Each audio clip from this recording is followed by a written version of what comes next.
Hello, dear fans, friends, and subscribers. Welcome to your Dear Cricket Show and the daily cricket show, Cricket Happenings. Welcome, everybody.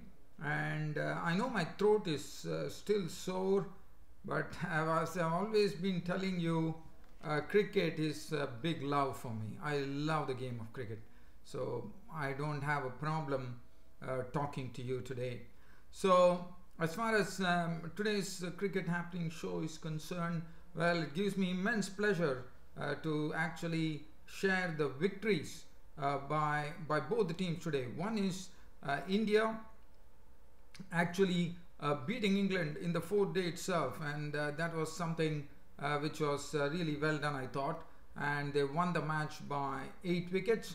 And at the other side, it was the most exciting match, most exciting test match that happened, I would say, because when Pakistan were set 369 runs for victory, Azhar Ali and Sami Aslam were really going at snail's pace. So one thought that Pakistan definitely wanted to draw the match, but we saw a burst of activity starting after tea when Sarfraz Ahmed was at the crease, and suddenly and after that the New Zealand actually took the second new ball, and the second new ball did wonders for them, as Pakistan, who were sailing very well, I mean they were no loss, and they lost all their wickets.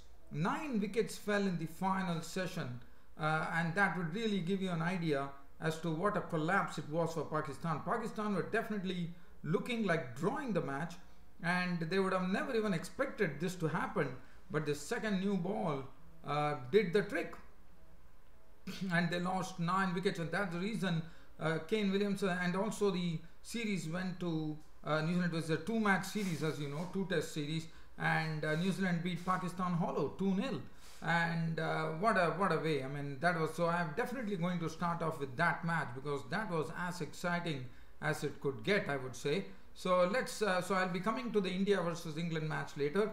First, let's have a look at the second test. So as I said, Pakistan were set a target of 369 runs for victory. Sami Aslam and Azhar Ali were absolutely, they got grounded there, and the New Zealanders did not know as to how to bowl because they were blocking everything and they were not budging an inch.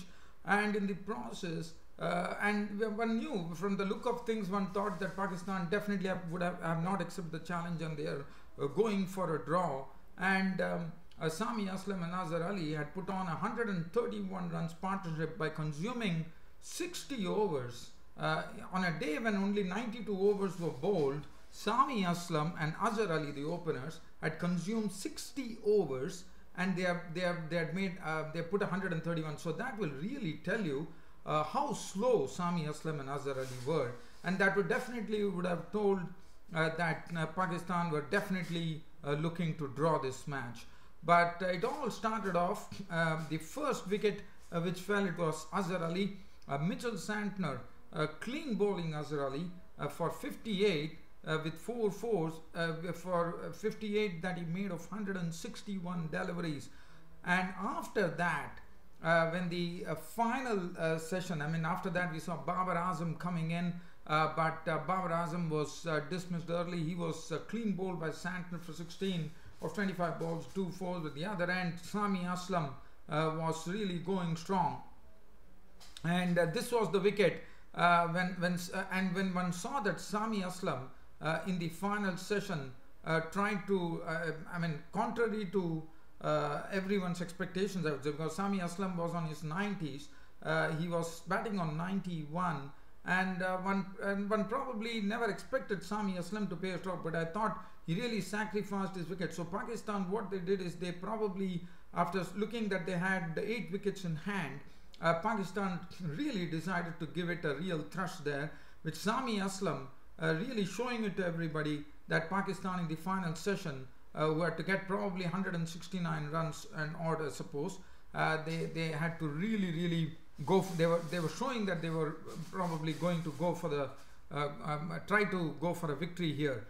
And Sami Aslam hit a shot. Normally one does not see Sami Aslam playing short shots, As I said, it was absolutely an unorthodox stroke. He was actually trying to pick a ball from the offside and slam it through the region, but Williamson taking a catch, and Sami Aslam was out for 91, which occupied 238 deliveries, 8 fours and 1 six. Now after that we saw that Pakistan were definitely intent on trying to make probably they had a plan that if they lose 2 or 3 wickets they'll down the shutters. And let's see what happened. Sarfraz Ahmed came in and joined Yunus Khan. We had 2 new batsmen in the middle, and Sarfraz Ahmed played some stroke, but I thought the New Zealand bowlers were bowling a good line. There are some good field settings were set by the New Zealand captain Kane Williamson, really not allowing Yunus Khan and Sarfraz Ahmed in particular to freeze arms. And then finally Yunus Khan and Sarfraz Ahmed were at the crease, and this was the time the real slide started for Pakistan.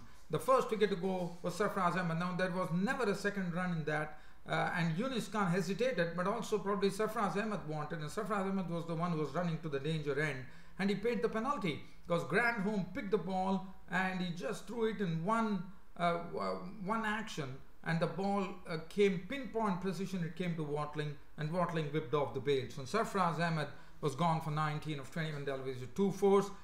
Yunus Khan was at the wicket, and that was the time. It was the time to claim the new ball. The new ball was claimed. It was Matt Henry at one end and Saudi, and that really started the problems for Pakistan.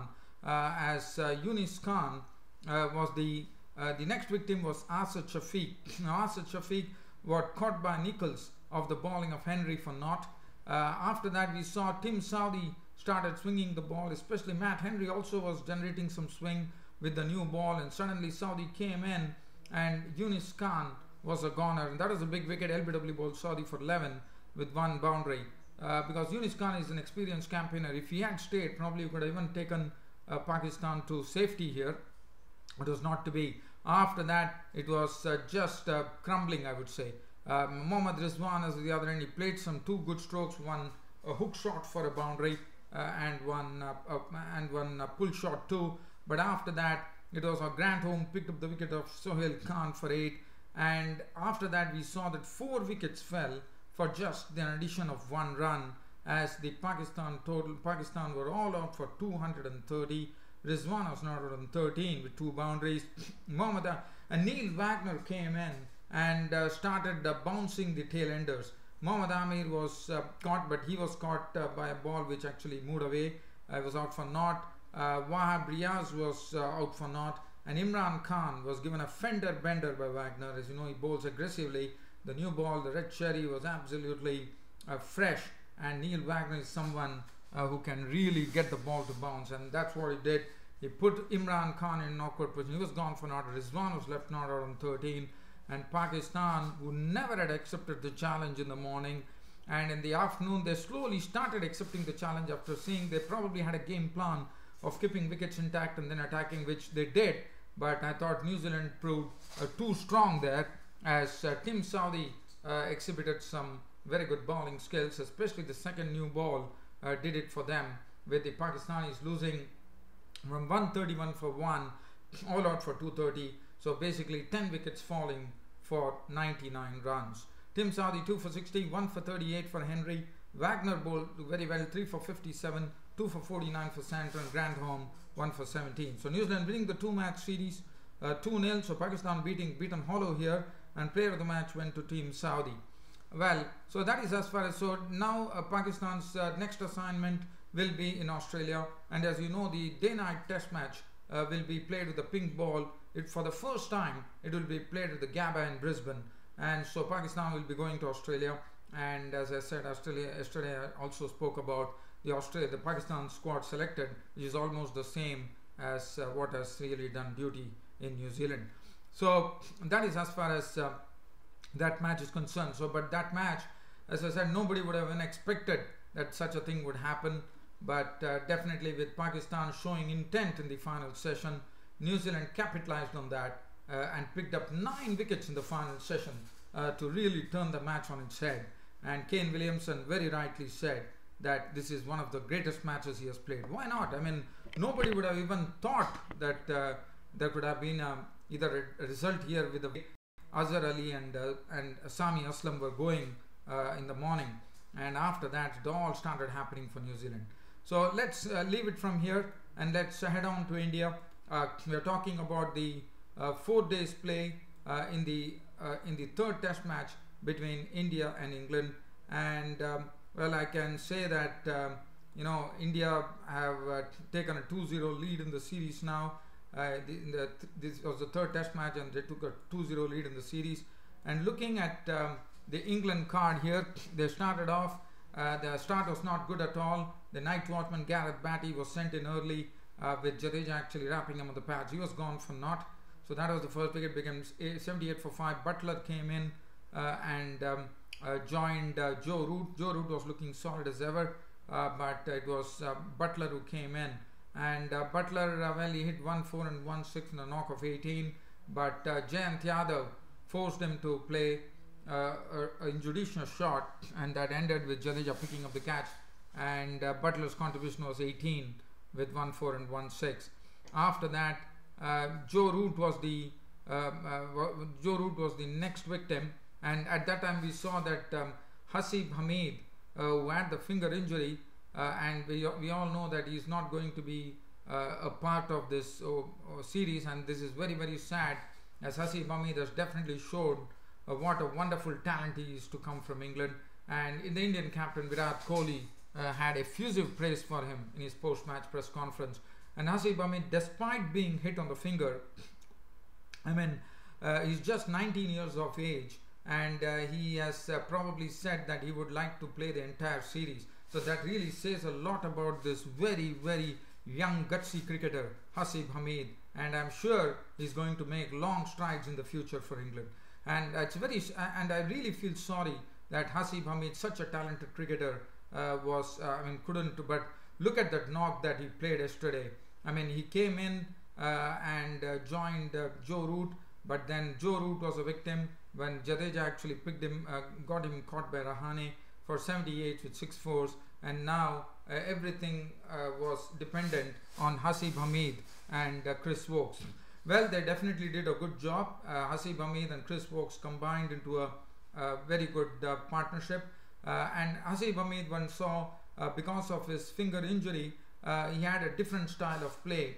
I mean, we saw that he was really on an attacking mode. I mean, normally one would see that Hasib Hamid consumes a lot of balls. He definitely consumed a lot of balls, but what was good about it was he was beautifully using the feet against the spinners by hitting them for pulling them, cutting them for boundaries, and he also hit 1-6 as well.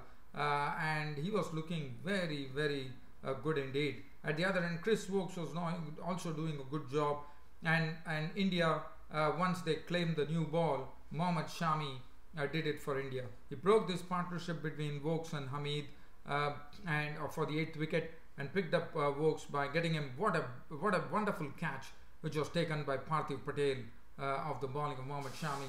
Woakes was out for 30 with 3 boundaries, and then Hasib Hamid in the end was not out on 59 with 6 fours and 1-6 despite that finger injury.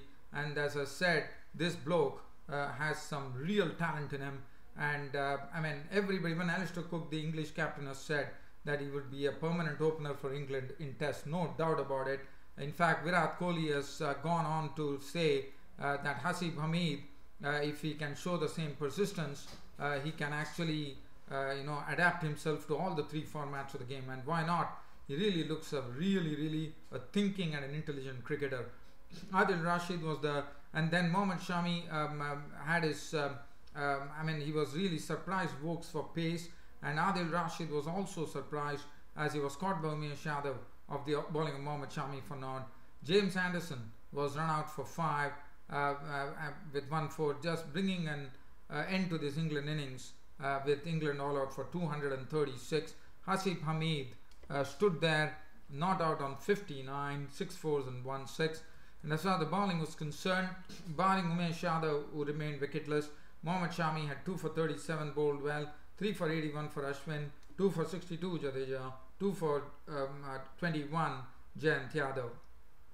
So India were given a target of 103 runs to actually win the match, and the start was not good. Murli Vijay showing some poor form, actually nicked one to Root in the slips. He was gone, caught Root, bowled Wokes for naught, so that was the first wicket. Parthiv Patel was there again. Parthiv Patel was in some he was playing in some, I would say, some electrifying fashion. Like he was really smoking boundaries at will. I mean, he was cutting well, he was pulling well, he was driving well, and he was looking very much the part. And definitely, I would say the England bowlers really came in for some real treatment. He definitely showed some very good feet movement against the spinners. At the end, Cheteshwar Pujara was also doing a good job of staying with Parthiv Patel, and from 7 for 1, India recovered to 88 with 81 runs partnership. But that was going on, and then Adil Rashid picked up the wicket of Pujara for 25 with 4 boundaries. Parthiv Patel was still going strong. It reached his 50, and it was started with boundaries, I would say, as Virat Kohli, the Indian captain, joined him. But by the time Virat Kohli came in, it was a mere formality, and Parthiv Patel played a wonderful innings, I thought. Not out on 67 with 11 fours. He was absolutely in one-day mode. He cracked 11 boundaries and won 6 in an unbeaten knock of 67 of only 54 balls. Kohli was not out on 6, and that was it. India had won the third Test match by 8 wickets, and also had taken a 2-0 lead in the series. So from here on in, India wouldn't be able to lose it. Now the onus will be on England to try to, they'll get an opportunity in the 4th Test to go and square the series, if at all they can do that. The bowling, Anderson, none for 8, Wokes 1 for 16. Anderson didn't bowl much, I would say. 1 for 28, Rashid, none for 16, Stokes. And it looked like England had already given up by the way things were going. And the Ravindra Jadeja, for his all-round performance in this particular Test match, took away the man of the match, and truly deserved it too. Well, all I can say is that India, congratulations, they have already taken a 2-0 lead, winning lead in this 5-match series. With the 4th Test match now will be the next will be the 4th Test match, which will be coming up. But as I said, yes, England had their problems. Hasib Hamid, who could not play but came on later. But one does not know whether if Hasib Hamid had come in earlier along with Alistair Cook, probably things would have been different. Probably the win would have been delayed, I suppose. But nevertheless, Hasib Hamid, as you know, he remained not out despite that finger injury. And as I said, the best thing to happen for England cricket now is Hasib Hamid. He is absolutely wonderful. I mean, he has everything. He has the match temperament. He's a gutsy cricketer. He has taken in on his ribs, on his body. His body language is good. I mean, he's the one who is a very determined cricketer, and his defense is impeccable. His technique is wonderful. He's such a sweet talent for England in the future, Hasib Hamid. And it's a shame that unfortunately he would be out of this Test series, I reckon. And well, dear fans, subscribers, there's nothing else to add. That's about it as far as today's cricket show is concerned. Hope you all liked it, and you'll be seeing me on my next cricket broadcast, which will be tomorrow. Till such time that happens, it's good night.